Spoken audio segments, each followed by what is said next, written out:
Bismillahirrahmanirrahim. Assalamualaikum warahmatullahi wabarakatuh.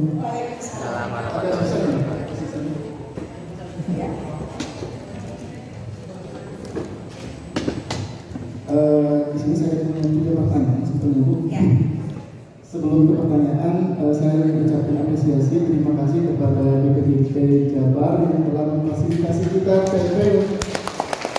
mendatangkan narasumber terbaik hari ini. Lanjut ke pertanyaan Ibu. Yang pertama, ini pengalaman kami, saya menjadi pendidik gitu Bu, ketika menjadi ada tugas tambahan menjadi wali kelas. Ya. Saya pernah masuk ke arah pesimis nggak ada masuk ke tingkatan tadi ya. Apatis. Ke apatis gitu ya Bu. Jadi wali kelas ada sebuah penyesalan kalau siswanya keluar. Entah itu banyak permasalahan gitu. Dia nggak mampu bayar, nggak mampu tentang perekonomian dan lain sebagainya. Pernah di suatu saat pandemi awal 2020, kalau tadi menyeritain siswanya yang bunuh diri, saat itu malah orang tuanya yang bunuh diri seperti itu. Nah, pas orang tuanya bunuh diri, kebetulan saya wali kelasnya, otomatis kan kita visit ya Bu. Terus di situ seperti biasa karena kita muslim, kita takziah, tahlilan dan lain sebagainya. Sampai karena di situ saya mikir saya masih kurang ilmu gitu Bu. Saya kuliah dengan jurusan biologi, tapi saya nggak tahu gimana nih cara pendekatan ke anak biar psikologisnya tidak terganggu seperti itu. Gitu. Itu satu. Segala sesuatu yang nggak bisa kita tangani sendiri, kolaborasi, minta tolong orang sama yang lebih ngerti ilmunya. Kalau misalnya dia butuh obat, maka dia bukan datang ke psikolog, dia datangnya ke psikiater. Tahu bedanya? Karena psikiater itu bisa nulis resep. Jadi ketika dia panic attack, maka mesti ada obat penenang. Maka Anda mesti kolaborasi misalnya. Kalau ada, jangan sampai kejadian tadi. Tapi kalau sampai kejadian begitu, ngerti maksud saya? Segala sesuatu yang nggak bisa ditangani sama kita tadi, langsung kita bantuan sama orang yang ahli. Oke? Yang kedua, kalau tadi waktu masih di situ, Ibu bilang kita paling enak kalau misalnya dekat dengan orang yang tipenya kalau marah itu sambil mengarahkan misalnya seperti itu. Tapi di sisi lain orang yang seperti itu loh, karakternya itu dia suka body shaming seperti itu. Karena saking dekatnya dengan murid, tapi dia kalau marah suka menasihati seperti itu, akhirnya body shaming, si itu ke dia. Nah, di sisi lain itu juga kayak menjatuhkan ini sebenarnya itu, tapi dia punya kedekatan dengan siswa seperti itu. Itu yang kedua. Aku jawabnya begini. Bapak Ibu mulai sekarang kalau manggil muridnya pakai label yang baik ya, karena dia akan kecanduan. Aku pernah ngalamin sama anakku. Jadi ketika aku memanggilnya dengan kalimat yang baik, dia akan mempertahankan label baik itu ke dia. Terus aku udah ajarin sama guru-guru di sekolah, ada beberapa sekolah yang kayak begini, terus aku bilang, coba deh tes gitu ya. Pakai kata yang baik manggilnya. Terus dia panggil, sini pinter sama anak yang paling bego. Saya, sini pinter, tadi, sini pinter, yang lebih kamu. Udah bilang bener, panggil pinter. Gilanya, semenjak itu nilainya naik. Dia mempertahankan. Tidak ya? Segitu besarnya dampak kata panggilan. Lagi ya, nggak pakai mulut ya, tapi pakai begini.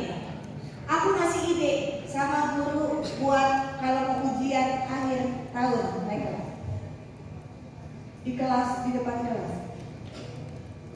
Anak-anak, Ibu mau memperkenalkan orang yang paling istimewa dalam hidup saya. Dan itu ada di dalam kotak ini. Kalian satu persatu teori, Andre ya.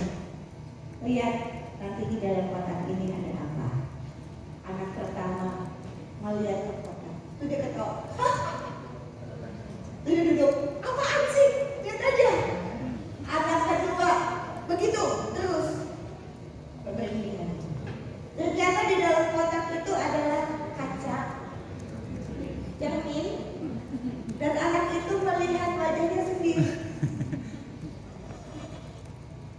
Dan dia tahu bahwa dia istimewa di hati sendiri. Nangkep? Small thing big impact. Kalau Anda mulutnya belum bisa cermat dan cerdik memilih kata, at least lakukan sesuatu hal yang kecil tapi dampaknya luar biasa. Oke? Yang ketiga, cepetan bertanya. Yang ketiga, ini personal ke Ibu. Kalau pengen jadi pembicara yang hebat kayak Ibu, itu punya apa ya? Tadi saya lihat yang pertama, Ibu punya banyak filosofi kayak Daud itu dari mana loh asalnya gitu. Terus yang kedua, ada banyak kata kunci dan seperti tidak kehabisan kata-kata.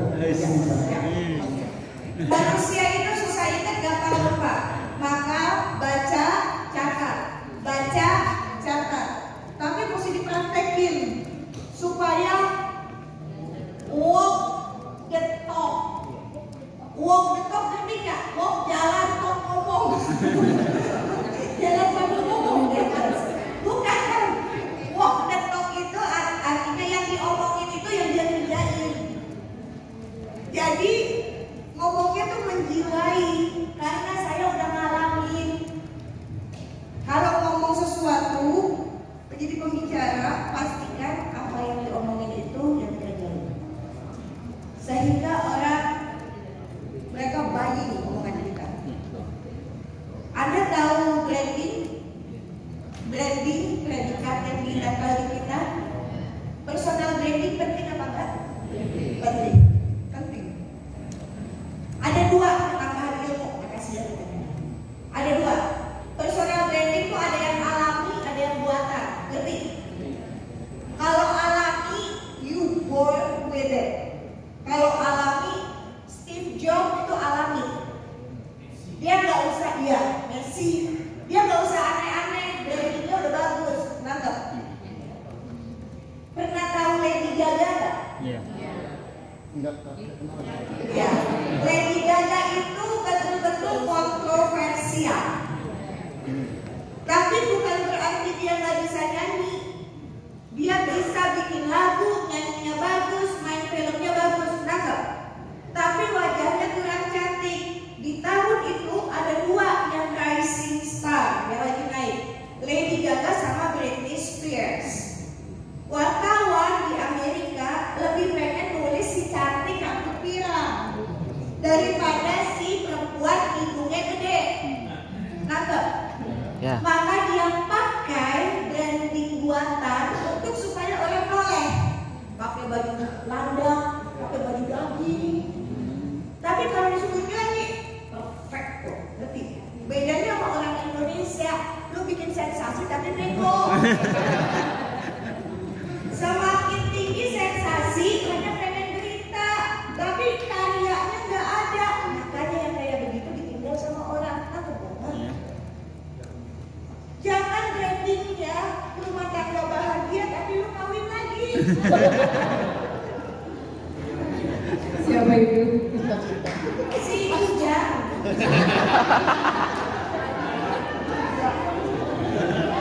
Si Mawati.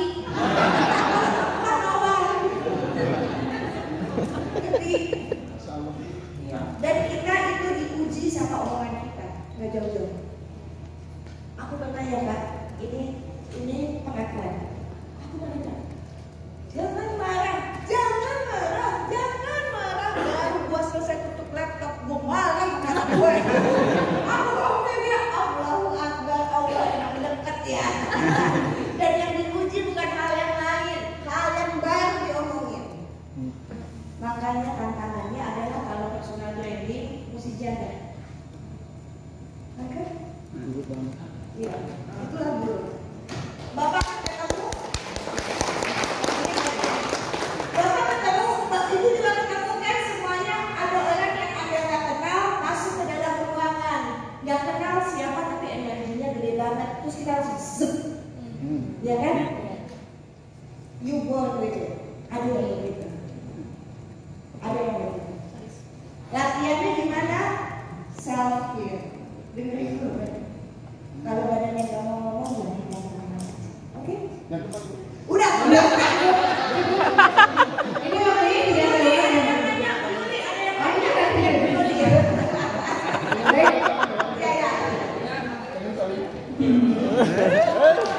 Baik, Bapak Ibu, kalau waktunya sudah melebihi ya, sudah lebih dari Ayo, kita foto saja.